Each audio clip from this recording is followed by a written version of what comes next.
sommes cavistes sur la commune de Caraman. On a aussi une activité de torréfacteur et on fait du prêt de matériel pour les particuliers et les professionnels, donc dans les événements associatifs ou dans les manifestations perso, type anniversaire, mariage, ce genre de choses. Et donc vous êtes implanté sur la commune de Caraman depuis combien de temps?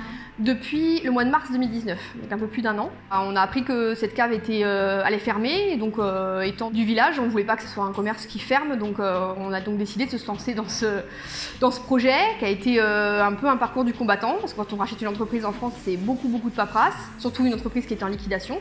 Donc on a fait toutes ces démarches, ça a abouti à un projet qui est maintenant bien en place, avec un magasin qui reprend un peu de clientèle. Vous avez des salariés?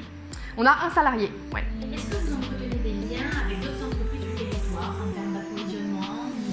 Alors on travaille avec des producteurs locaux pour la charcuterie et le fromage, pour nos planches de charcuterie qu'on propose aux clients le vendredi soir et le samedi soir, avec dégustation de vin, ce genre de choses. Et après on essaie de travailler au maximum avec les producteurs locaux, donc pour tout ce qui est foie gras pour les fêtes quand on fait des paniers, pour tout ce qui est producteur de spiritueux aussi, parce qu'on a quelques distilleries dans la région. On essaie au maximum de faire travailler le réseau local. Comment est-ce que vous vous démarquez par rapport aux entreprises du même secteur? Alors on prête notre matériel, on ne le loue pas, donc c'est déjà quand même quelque chose qui nous démarque pas mal de nos concurrents et autres. On essaye vraiment de coller au projet de notre clientèle, donc vraiment d'être à côté d'eux et de les accompagner. Donc quand ils ont par exemple un mariage, on prend en charge intégralement la livraison, la mise en place du matériel, ce genre de choses. On leur fait déguster le vin, on leur propose du vin qui peut rentrer dans leur budget.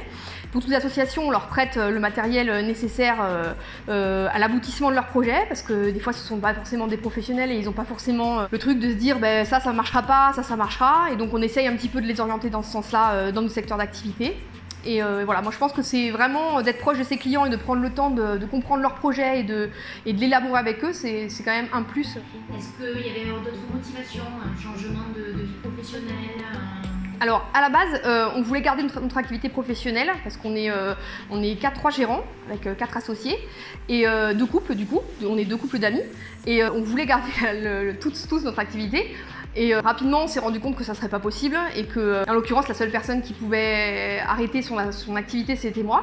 Donc je me suis mise complètement dans le projet. Mais bon, après on est de toute façon tous les 4 interchangeables et on fait le travail à 4 et c'est un plaisir en fait, c'est plus une passion qu'on a mis à profit de notre business que l'inverse. Ouais, voilà. Comment est-ce que vous avez vécu la crise liée au Covid-19? Qu'est-ce que vous avez mis en place pour y faire face? Alors nous, pour le Covid, on a mis en place un plus large champ de livraison. En fait, avant, on livrait vraiment dans le secteur Caraman, aux alentours. Et là, on s'est retrouvé avec pas mal de clientèle de Toulouse qui nous ont appelés parce qu'on a pas mal communiqué sur les réseaux et sur les sites divers et variés qui proposaient du référencement de livraison. Donc on a pas mal livré sur Toulouse. On est resté ouvert le matin, donc en mettant en place toutes les mesures d'hygiène et tout ce qu'on nous demandait au niveau du gouvernement. On a pris le temps de redécouvrir certains clients, d'en découvrir de nouveaux qui faisaient pas mal, je pense, leurs courses sur Toulouse.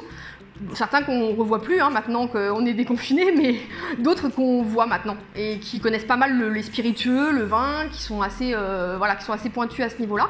Et du coup, c'est assez intéressant. C'est une clientèle, on a gagné cette clientèle, même si on a perdu un peu en chiffre d'affaires, parce que tout ce qui était événementiel, on n'a plus.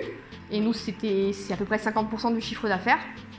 Donc tout ça, on ne l'a plus, mais tout ce qui est fête de village, tout ce qui est mariage, ce genre de choses, on en a eu très peu, et le peu qu'on a eu en commande, elles ont été annulées les semaines qui suivent, voire les jours qui suivent. Du coup, on a essayé de se redynamiser en prenant d'autres décisions. Donc on a mis en place on a rénové notre torréfacteur pour pouvoir proposer du café, justement pour que les gens puissent acheter leur grain de café torréfié à Caraman.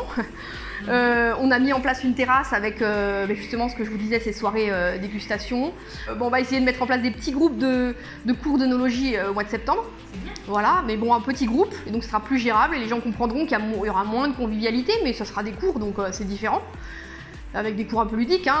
Voilà, nous le Covid ne nous a pas forcément beaucoup impacté dans la mesure où on a su rebondir et essayer de trouver un plan B. Selon vous, quelle place doit avoir la communauté de communes dans le développement économique territorial ? Alors moi j'ai découvert un petit peu la place que devait avoir la communauté de communes pendant le confinement justement, parce que je connaissais cet organisme, mais bon, c'est toujours un peu flou hein, ce que fait la communauté de communes en tant que structure, quoi. C'est toujours un peu flou. Et là, on a vraiment eu, pour ma part en tout cas, on a vraiment eu de l'aide de leur service. Vous avez su nous conseiller, ce genre de choses, être disponible. On a eu pas mal d'infos au niveau des mesures gouvernementales, au niveau de toutes les aides qui pouvaient être mises en place, de ce qu'on pouvait faire, ce qu'on ne pouvait pas faire. Et ça, moi, ça m'a vraiment beaucoup touchée parce que j'ai trouvé que c'était un des seuls organismes qui prenait de nos nouvelles en tant que commerçant. Et voilà, après, même si ça reste assez anodin pour certains, pour moi, c'est beaucoup. Merci Aurélie. Merci. À bientôt. À bientôt.